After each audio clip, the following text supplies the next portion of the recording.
Okay, welcome to the H&T show again.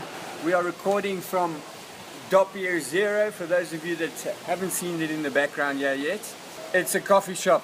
If you are a real cyclist, you obviously drink copious amounts of coffee, so we want to thank them for letting us use the venue as another place to do our show. We're definitely drinking a lot of coffee this morning, that's for sure. So on to the stage analysis. The stage was all it was built to be. It was a queen stage, tons of climbing, lots of racing going on, a lot of things happening. T, tell us a little bit about the stage. H, what a great stage. GC shake-up, just as we expected. The interesting thing yesterday was the stage was won by a Cannondale rider who ran on a fixed gear. So after those climbs, this guy beats the guys in the breakaway sprint on a fixed gear. I think he was doing about 44 k's an hour when he crossed the line. The guys chasing him were doing almost 53 k's, but he managed to hold on. His gears packed up. You actually saw the Mavic neutral vehicle come next to him, guys hanging out, mechanics doing a real brave job, getting their fingers down there at the rear derailleur. He said to them, guys, my gears aren't changing, pull the rear derailleur out, put me in the 11, let me go for it. You could see at times he was labouring when it started going a little lumpy again, but he was in the right gear for that finish. He managed to hang on. It wasn't as close a sprint finish as the previous sprint finish with Bosenhagen and Kittel, but he did a real good job there with restricted gears to hang on and take that win. We saw young Barguil taking second in that photo finish, almost really close. I mean, great ride by that youngster. Yeah, very good ride by him. It was almost a perfect weekend for the breakaway specialist. We almost had 2 for 2. Barguil missing out by the width of a tyre. A photo finish on the Queen stage. You won't see that very often.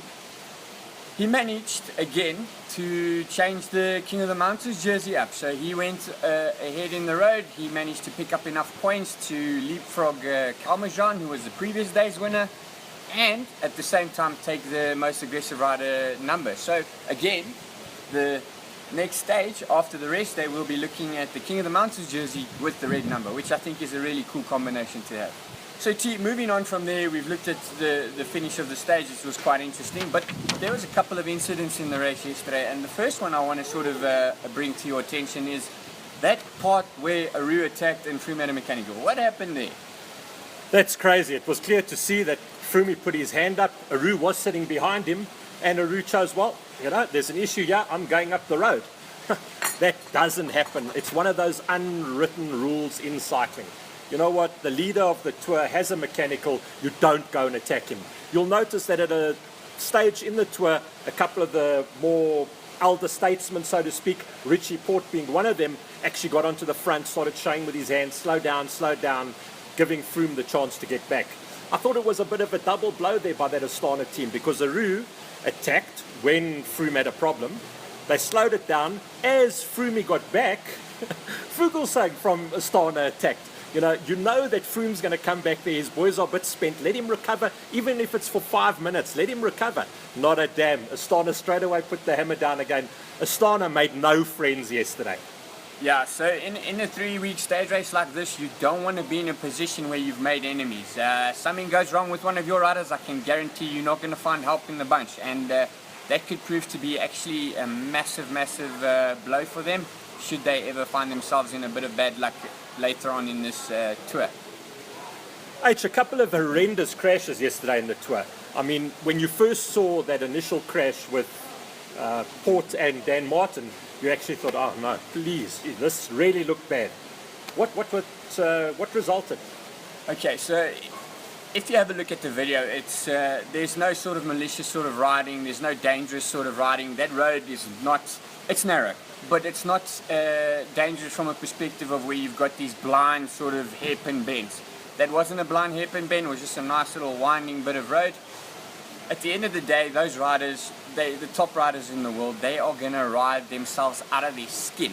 And it's most likely that Richie Porte maybe had a bit of a lapse of concentration, maybe just didn't spot the road quick enough, and paid for it dearly. At 70 k's an hour, there's not really much you can do there except just kind of like do what he did, where you just curl into a ball and hope and pray that you make it out alive. And unfortunately for him, he's got some major injuries. He's got a fractured collarbone and a fractured pelvis, so He's going to be sitting out for a while. He's going to be in a bit of pain.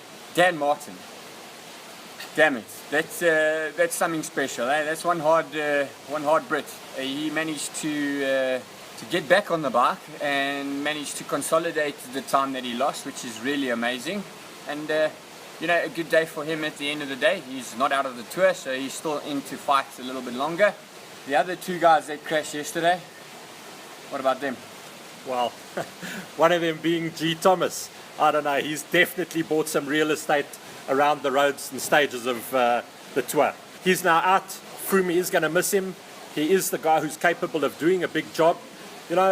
It's unfortunate, but it's one of those things he can't carry on. There is damage to his shoulder as well. I think it's collarbone issues as well. Broken? So he's out of the tour.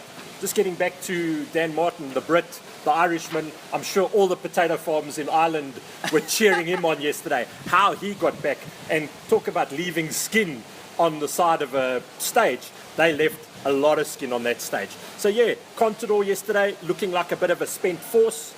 I think his only option left in the tour is maybe to try and get into a move, try and get a stage win, maybe target one of the bigger mountain climbs again, but he's not looking in any shape whatsoever to be a GC contender. No, not at all. And if we have a look at Quintana, who was coming in here to try and do a Giro to a double, didn't do the Giro, got beaten by Tom Dumoulin, and I think we're starting to see now just how spent he is. This is the 4th Grand Tour in a year. I don't think there's much left for him. I don't even see him going for a stage win. The guy's tired. He's broken. He's probably just in survival mode, going to be happy with the top 5 placing if he even gets a top 5 placing. The results for yesterday, GC. Results for yesterday, there was a GC shake-up. More of a shake-up due to Richie Porte crashing. Dan Martin crashing. He did brilliantly still to be up there. I think he finds himself now in 6th position. Very, very close to Fuglsang. The rest we sort of expected they'd be up there. The young Frenchman who finished 2nd last year, Bardet, he's showing that he's got it. He was happy to try and attack them on that descent. I think he put a little bit of pressure on them. He took huge risks, but his risks paid off. So our GC with Froome in the lead, Aru, then Bardet, we've got Uran up there. Those guys are separated by 55 seconds. There's not a lot in this race.